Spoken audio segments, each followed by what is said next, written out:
Hey everyone, I'm Marbozir and welcome to City Skylines. So, City Skylines is the newest city builder, developed by Colossal Order, company behind Cities in Motion 1 and Cities in Motion 2, and published by Paradox. The game is being released on the 10th of March, but since Paradox was kind enough to provide me with a copy, I can show you the game right now.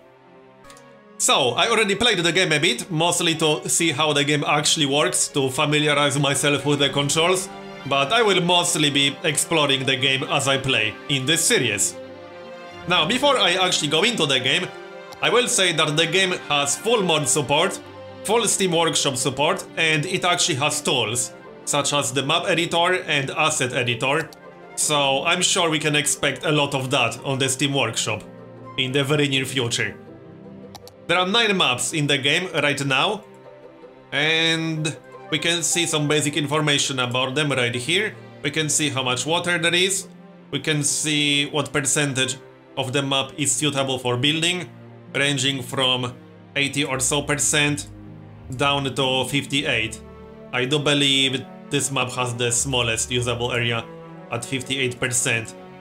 57%, this one has the smallest area. But since there's a map editor, I'm sure there will be a lot of maps. I might actually check out this map. Looks interesting enough. Alright, let's use this map then. How are we going to name the city? Probably Terribleville or Dreadful Polis. No, let's call it Marbopolis. No, I'm not very creative at city names. We can also see the outside connections. Highway connections, train connections, ship connections, and plane connections. Most of these maps have the connections, but not every single one. Alright, let's get into the game then. I'm looking forward to this. And here we are in soon-to-be Marbopolis. This is the area that we have available for our city. However, this is not the entire area that we can use, because as our city grows, we'll unlock the ability to buy more plots. And the final area that we can use for our city is much bigger than this. We can buy all these plots around us in the future. So there's a lot of land that we can use, which is awesome. Anyway, the way the game works is that you start with a lot of options locked, and this is a bit of a tutorial, and you unlock all these options and buildings as your city grows, although I'm sure that will get modded out for people who want to start with everything unlocked right from the start. Anyway, the options that are locked actually include roads, but I do believe we'll unlock some of these roads immediately after we place the first one, and yes, we will. Now, since this is our outside connection, it would make sense to build a bigger road here.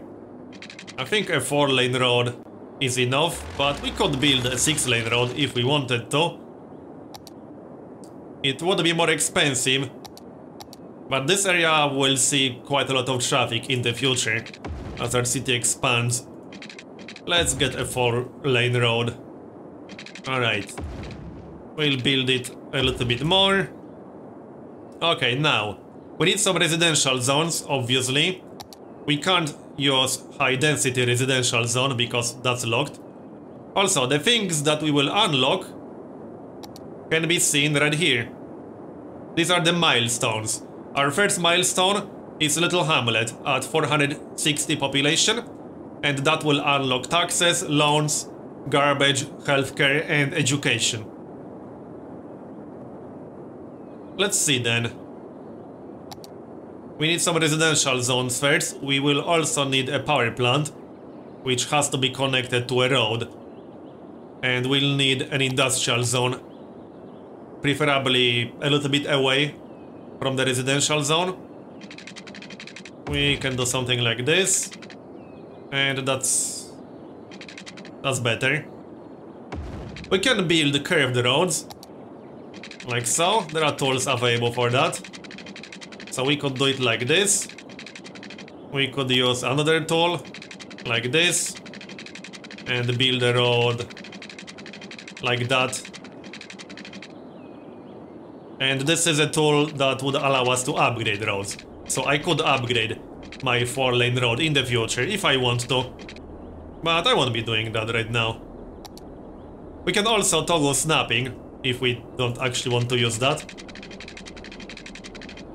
But I will use that because I prefer my rows to be straight. And it's much easier to do it like this. Alright, so zoning.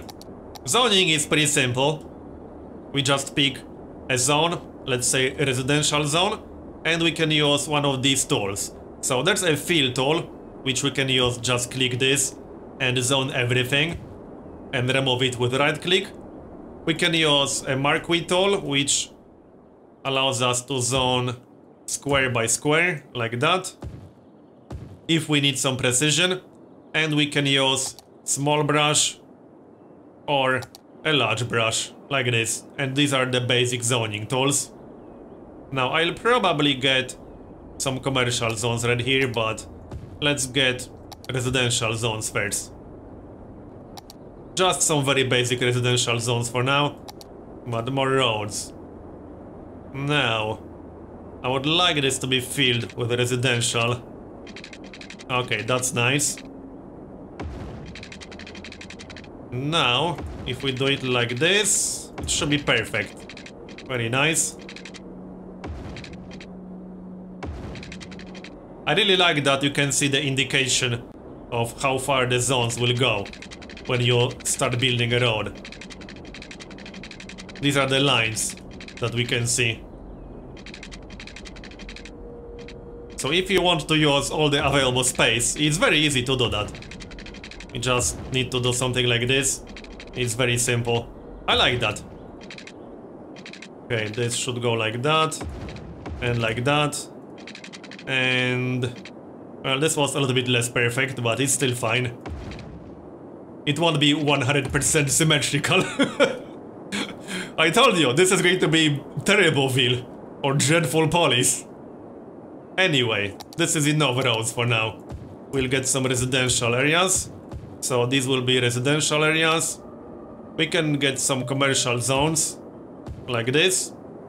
Now, we're going to need power, which means we need a power plant. Let's say our industrial zone will be somewhere around here, which means we can build a coal power plant right here. This is a little bit far away, but it's fine. Our city will obviously expand. And now we need some power lines. But before we build power lines, we are also going to need this water drain pipe and water pumping station. And we obviously need water drain pipe downstream, because we don't want our citizens to drink sewage. That's usually not great for their health, I'm just saying. The water pumping station will be up here. Okay, now we need some pipes. Now these are pairs of pipes basically, so they work for both. We just need to connect them like that and get them to our city. We can have our pipes under the roads, that seems reasonable enough. Let's see. We need to have everything covered. Yeah, we can just have them under the roads, that's fine. And like this. That's not 100% perfect.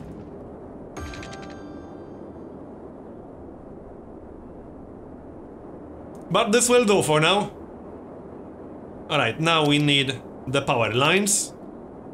We also need power here. The water pumping station definitely needs power. Nope, that's not exactly what I had in mind.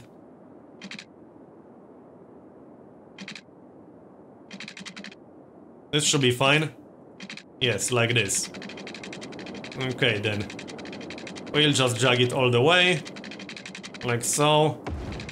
And drag it all the way here. This should be fine. And now we need our actual city to have some power. So... I'm pretty sure this will be fine. Should be fine. And we need our residential zones to have some power. I could do it like this, which wouldn't be the worst idea ever.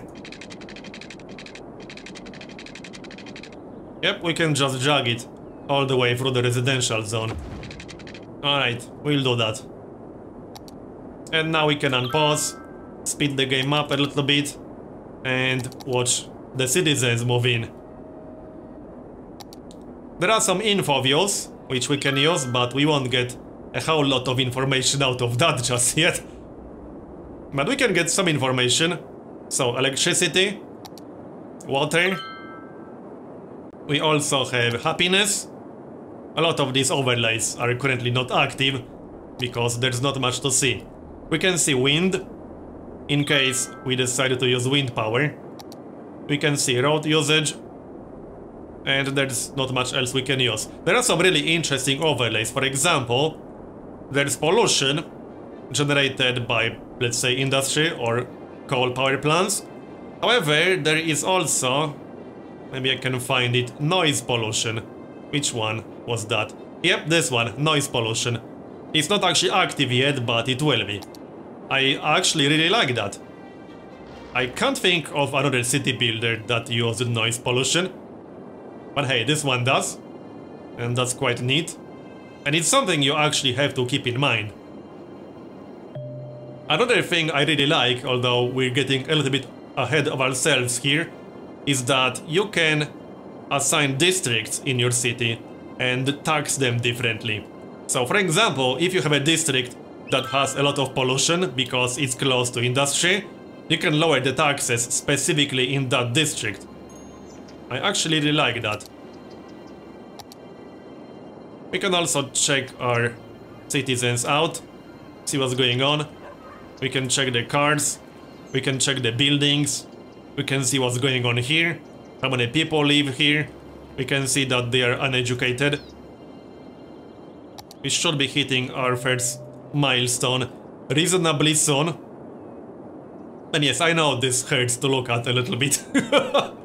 This is troll police or something. It definitely is. Come on, move in faster.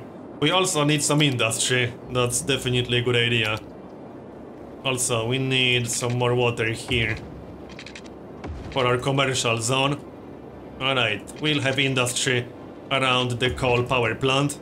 That seems reasonable. This will be the industrial area. And now we can actually use the launch brush. Like so. And this should be enough industry for now. We can get more later. Let's hit our first milestone. Should be coming up very soon. We still got some money left, but we are also about to unlock loans. And I will take a loan because that will allow us to build up the city faster. Loans are usually a good thing in city builders. And these roads should probably be connected to each other. That's definitely a good plan. I will optimize these power lines a little bit, in fact. And there we go. We are a little hamlet now, which unlocks taxes, loans, garbage, healthcare, and education. I think education will be the most important part here. Yep, because our citizens are not very educated at the moment. Let's see, we could have it right here. That seems reasonable. It's also not very cheap, but we definitely need that. And we could get a clinic right here. That's also reasonable. And we'll need a garbage site, probably somewhere in the corner. However, we don't have enough money for that anymore. It's time to take a loan. Here's our budget. We could change some of these sliders around. There's no need to do that at the moment, but we can certainly do that. It goes from 150% down to 50%. That's the funding level. And we can change our taxes in various zones. And we'll take a loan. We can only take one loan at the moment, but that's going to be enough. Alright, we need a garbage dump. In the corner will be fine. This is reasonable enough. Yep. That's not cheap. Alright, we have 15,000 left. We can build up a little bit more than this. There's some demand for residential. Also, the commercial areas aren't building up. They should start. They do have power. And they do have water. There's just no demand for commercial zones right now. We have a drugstore over here. And a convenience store. We can check our elementary school. We got 47 students out of 300. 60. Yep, it will go up. Medical clinic. 0 patients. So, how much population do we need? The next milestone is a worthy village, which unlocks a lot of things. It will also unlock the ability to buy more plots around us. We obviously don't really need that right now, but it will unlock that option. Alright, let's get some more residential zones then. I think I can get some residential zones here. Or right here. Right next to industry. That's probably not a brilliant idea. I could get some commerce here, however. And some residential zones here. Check water. Looks fine. And let's speed this up a little bit. We can hit worthy village. It's going up very quickly. And we have some more demand for industry. Okay, we'll build up our industry. No problem. Pause for a moment. We can have more industry here. That seems fine. I see no problem with having industry right next to garbage dump.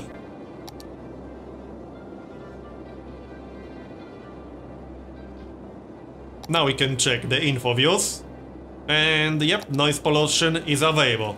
And as you can see, industry generates a lot of noise. However, there's also a lot of noise right here because of traffic. And that's obviously reasonable. Here's the average noise pollution level. And we can also check regular pollution, which is mostly coming from the industry.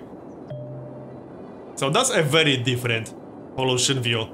Regular pollution versus noise pollution. And again, noise pollution is something you have to keep in mind. Obviously, it's there for a reason. And we are now a worthy village, which unlocks the ability to buy more plots. We could buy all of these if we wanted to, but there's no real reason to do that at the moment. We still have a lot of land to use. But I'm going to finish this part here and continue in next one. If you enjoyed this first episode, please consider leaving a like and subscribe for more. Thanks for watching, and I'll see you again soon.